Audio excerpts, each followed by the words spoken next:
Saudara, jajaran Polres Aceh Besar mulai memberlakukan seleksi atau memilih setiap laporan yang diterima dari masyarakat. Kebijakan ini diharap mampu meminimalisir aksi saling lapor yang kini kerap terjadi di tengah masyarakat. Beginilah suasana di salah satu sudut Satuan Reserse dan Kriminal Polres Aceh Besar. Bukannya menerima laporan, warga yang datang justru menerima penjelasan personel polisi yang bertugas terkait langkah dan dampak yang timbul jika menyelesaikan permasalahan lewat jalur hukum. Warga yang datang juga diminta mempertimbangkan menyelesaikan permasalahan yang dihadapi di tingkat gampong.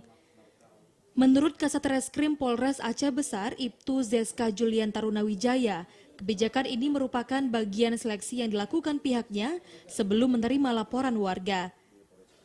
Layanan yang diberi nama Duk Pejelah Hukum ini juga tindak lanjut pemerintah Presiden Jokowi melalui Kapolri agar Korps Bayangkara selektif menerima pelaporan.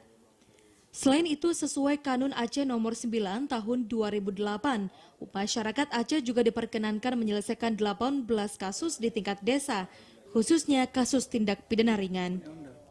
Tidak terkesan apa-apa lapor, tapi kita jelaskan dampak siapa yang nanti akan diproyeksikan menjadi tersangka apabila seperti itu adanya, karena kan kita belum mengadakan pemeriksaan secara langsung, tapi diharapkan dengan ininya sendiri masyarakat mengerti dan bisa menilai ke depannya bagaimana apa yang harus dilakukan.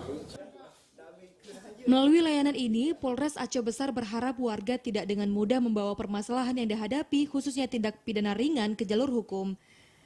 Presiden Jokowi meminta kepolisian selektif dalam menerima laporan khususnya terkait pelanggaran Undang-Undang Transaksi Elektronik atau UU ITE. Permintaan ini menyusul maraknya aksi saling lapor akibat perbedaan tafsir terkait penerapan beberapa pasal pada UU ini.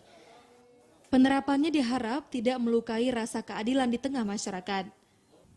Dari Aceh Besar, Arman Konadi, TVRI melaporkan.